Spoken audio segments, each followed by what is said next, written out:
Hello everyone. So in today's video we are going to discuss CPC. So we are going to revise certain provisions of CPC, certain sections of CPC for Himachal Pradesh judiciary exam. So before I start with the lecture learners, this is a special batch that is starting for Himachal Pradesh judiciary exam. So the price of this is 19,999, but आपको जो है ये 6,999 पे available हो सकता है by using this code. अगर आप ये कोड यूज करोगे तो आपको सिर्फ ये बैच 6,999 पे मिलेगा. सो you can save, that is your 13,000 rupees आप जो है सेव कर सकते हो. सो इसमें आपको कंप्लीट प्रीलिम्स की preparation, self paced learning, live plus recorded lectures मिलेंगे. That is 250 plus hours.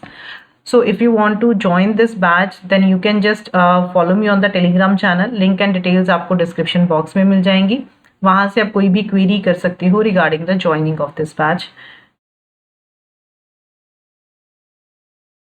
So let's start with our CPC. So CPC is सबसे पहले तो CPC का फोर्स में आया था. When CPC came into force, this came into force on first day of January 1909. So CPC का force में आया. This came into force on first day of Jan 1909 को जो है ये फोर्स में आया. So what is decree holder क्या होता है, डिक्री क्या होती है, जजमेंट डेटर क्या होता है. डिक्री होल्डर का मतलब क्या है? द पर्सन जिसके फेवर में डिक्री पास की जाती है और an order that is capable of execution has been made, that is decree holder. What is judgment debtor? Judgment debtor का मतलब होता है कोई भी पर्सन जिसके अगेंस्ट डिक्री पास की जाती है. means any person against whom a decree has been passed or an order capable of execution has been made, that is the meaning of judgment debtor. So what is decree? Decree is defined in section 2.2. decree को कहाँ पे define किया गया है? 2.2 में define किया गया है.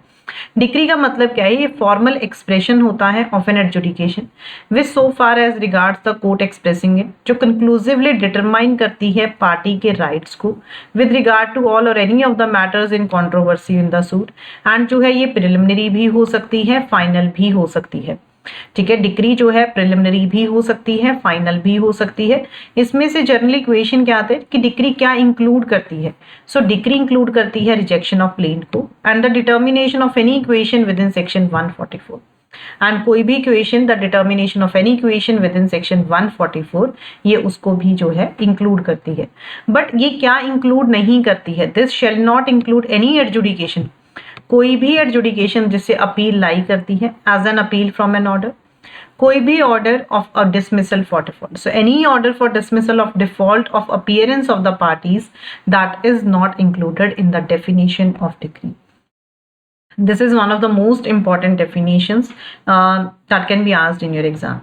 So डिक्री प्रिलिमिनरी कब होती है? जब फर्दर प्रोसीडिंग्स कोर्ट ने लेनी है before the suit can be completely disposed. Final का मतलब क्या है कि कोर्ट ने कंप्लीटली डिस्पोज ऑफ कर दिया है सूट को. So that is the meaning of the final decree.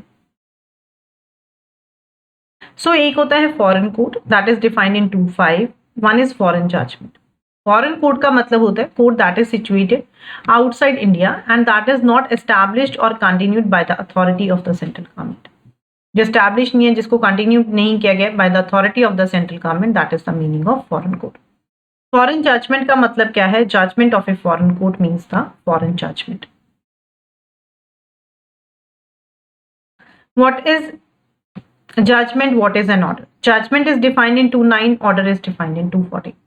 Judgement का मतलब क्या है? The statement given by the जज of the grounds of decree और ऑर्डर. कोई भी स्टेटमेंट जो जज ने दी है डिक्री या ऑर्डर के ग्राउंड्स के ऊपर, that is the meaning of judgment. Order का मतलब क्या है? Order means the formal expression of any decision of a civil court. Formal expression किसी भी सिविल कोर्ट के डिसीजन का जो डिक्री नहीं है उसको हम ऑर्डर कहते हैं. तो जजमेंट का मतलब क्या है? स्टेटमेंट गिवन बाय द जज of the grounds of a decree और ऑर्डर. ऑर्डर का मतलब क्या है? Formal expression of any decision of a civil court which is not a decree. LR का मतलब क्या है? That is defined in 2.11. LR का मतलब है जो रिप्रेजेंट करता है एस्टेट को, डिसीज्ड पर्सन के एस्टेट को, एंड ये इंक्लूड करता है किसी भी पर्सन को जो इंटरमेडल करता है with the estate of the deceased.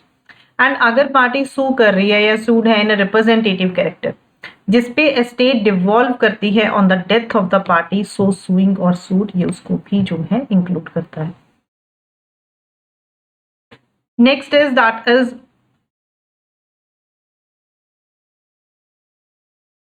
The important definition is one is left, that is means profit is left. That we yes, means profit is defined in 212. इसका मतलब क्या है, कोई भी प्रॉफिट, अगर suppose there is a person A, इसने किसी property का जो है रॉन्गफुल पोजेशन ले लिया, ठीक है। सो अगर रॉन्गफुल पोजेशन लेने के बाद इसने कोई उससे जो है प्रॉफिट डिराइव किया है, so that will be included in the means profit, plus जो भी उससे plus the profits on that. But ये क्या इंक्लूड नहीं करेगा, अगर इसने इस प्रॉपर्टी का रॉन्गफुल पोजेशन ले लिया एंड इसमें इसने जो है इस पे कोई इंप्रूवमेंट करती, इंप्रूवमेंट करने के पे जो भी वो प्रॉफिट्स अर्न करेगा वो मीन्स प्रॉफिट में नहीं इंक्लूड होंगे। So this says those profits which the person in wrongful possession of such property actually received or might with ordinary diligence has received therefrom together with interest on such profit, but shall not include profits due to improvements made by the person in wrongful possession. Next is subordination of court. Subordination of court का मतलब क्या है, जो court of small causes है वो subordinate किसके है, high court के and district court.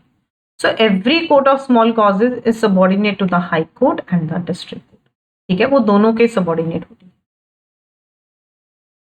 So what is pecuniary jurisdiction, that is given in section 6। Pecuniary jurisdiction से डील करता है।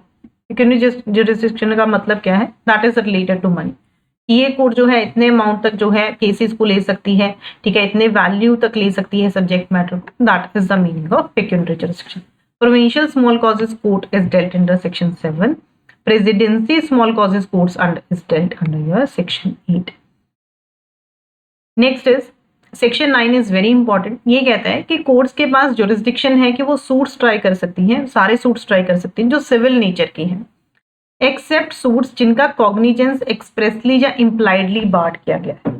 ये वो नहीं डिसाइड कर सकती जिनका कॉग्निजेंस या तो एक्सप्रेसली बार्ड किया गया है या फिर इम्प्लाइडली बार्ड किया गया है। So further is section 10। Section 10 deals with rest सब जुडिस। सो कौन सा सेक्शन रेस्ट सब जुडिस से डील करता है, दैट इज सेक्शन 10। ये कहता है कि अगर एक सूट ऑलरेडी पेंडिंग है कॉम्पिटेंट कोर्ट में, सो आप जो सेम सूट जो है आप दूसरी कोर्ट में नहीं फाइल कर सकते हो regarding the same matter in issue, ठीक है। अगर कोई सेम मैटर इन इशू है सेम पार्टीज के बीच में, सो that can not be instituted, वो उसको दूसरी कोर्ट में जो है फाइल नहीं किया जा सकता, ठीक है। फाइल कर सकते हो बट उसका जो है ट्रायल नहीं हो सकता। सो ये कहता है, सो सेक्शन 10 जो है that does not bar the institution of the suit, this bars the trial only.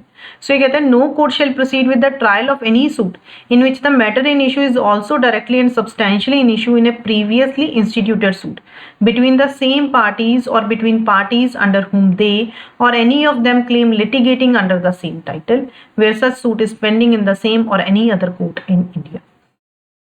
There is an explanation that is attached to this. ये कहती है कि अगर कोई सूट पेंडिंग है फॉरेन कोर्ट में, the pendency of a suit in a foreign court वह preclude नहीं करता है कोर्ट्स को इंडिया में from trying a suit that is founded on the same cause of action. So उसके ऊपर ये प्रिंसिपल जो है अप्लाई नहीं होता है। This is one of the exceptions to this.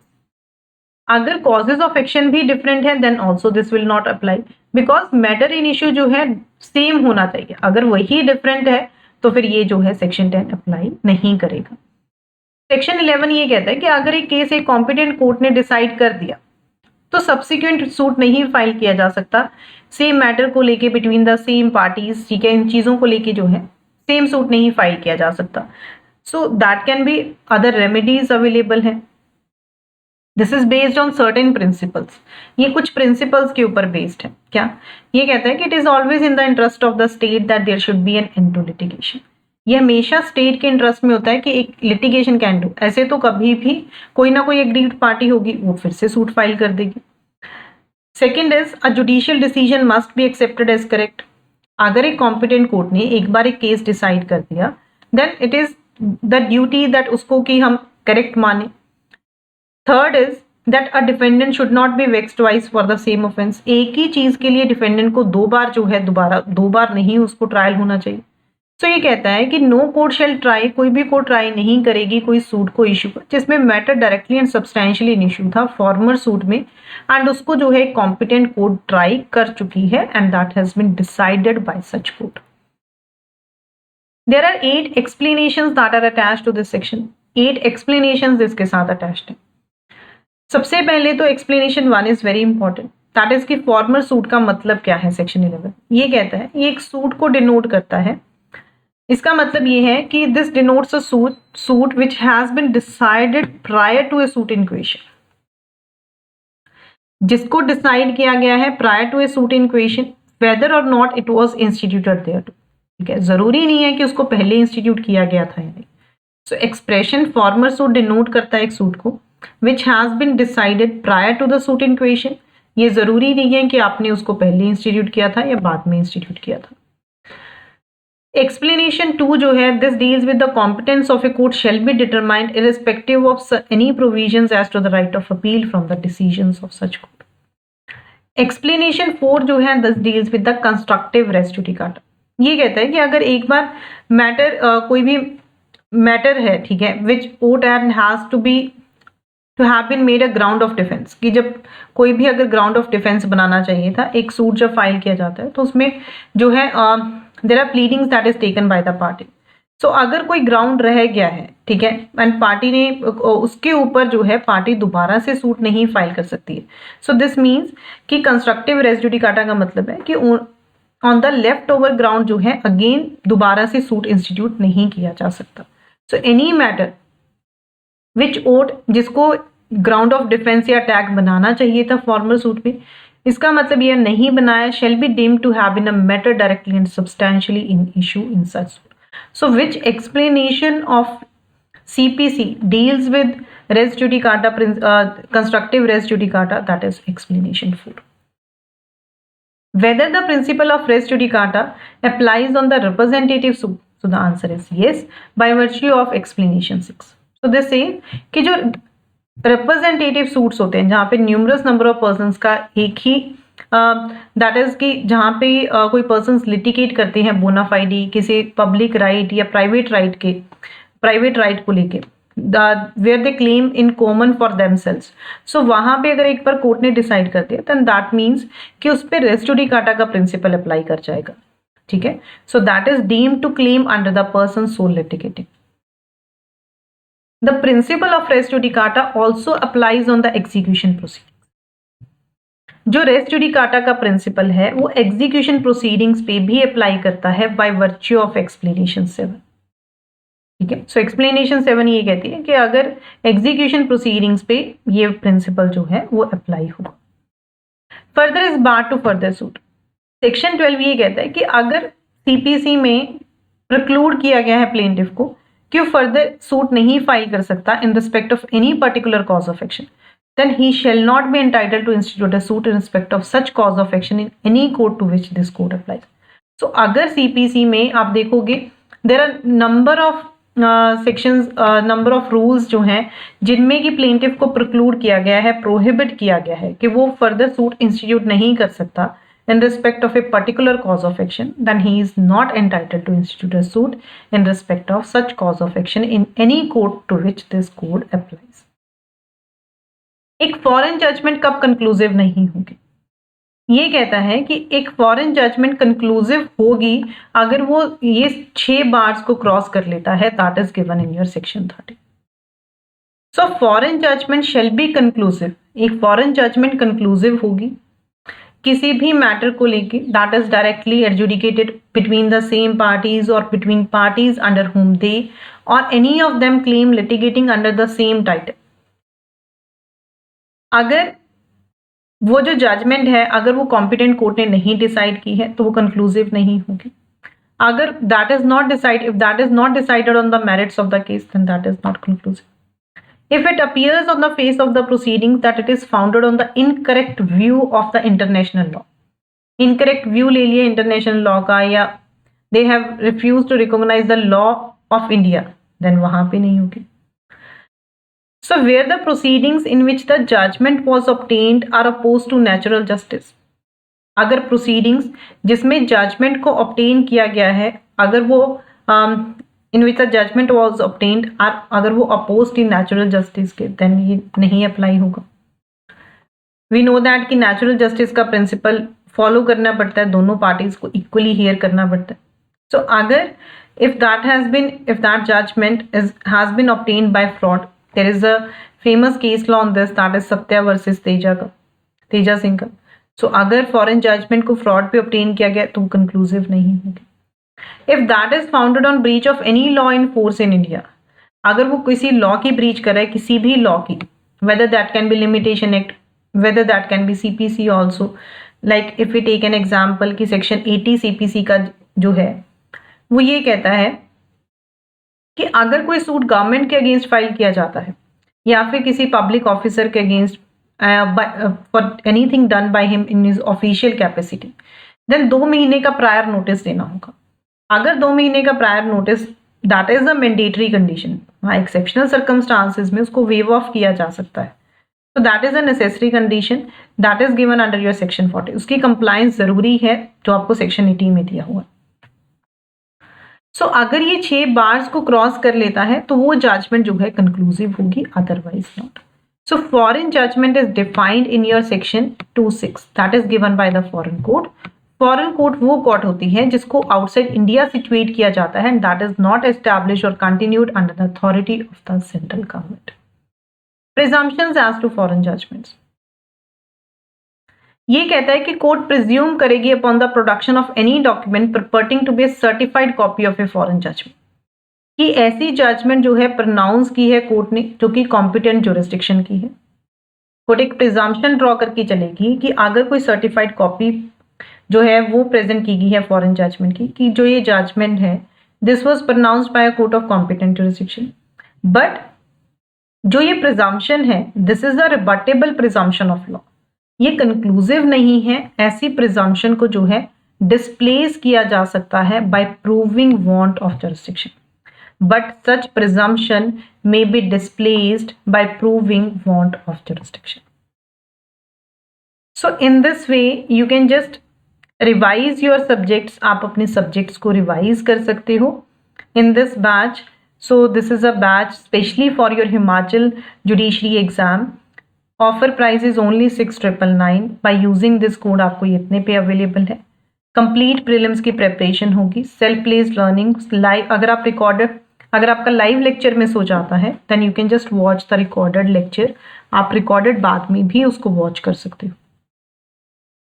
Apart from this is Gujarat judiciary prelims simulator mock test. इसमें 2 mock test हैं एक्चुअल एग्जाम पैटर्न के अकॉर्डिंग। सो ऑफर प्राइस जो है दैट इज ओनली 99 रुपीज। इस पे भी आपको 10% ऑफ मिल जाएगा by using this code. So you can just join this according to your preparation. This is one of the comprehensive batches that has started on 4th of May। तो आप इसको भी ज्वाइन कर सकते हो। Another important thing is GS Mahapack for all state judiciary exams. This is starting ये 4 months का है। सो ऑफर प्राइस जो है इसका 7,999 है। सेम कोड यूज करके आपको ये 7,999 पे मिल जाए। So thank you so much learners. I am just ending the session here only.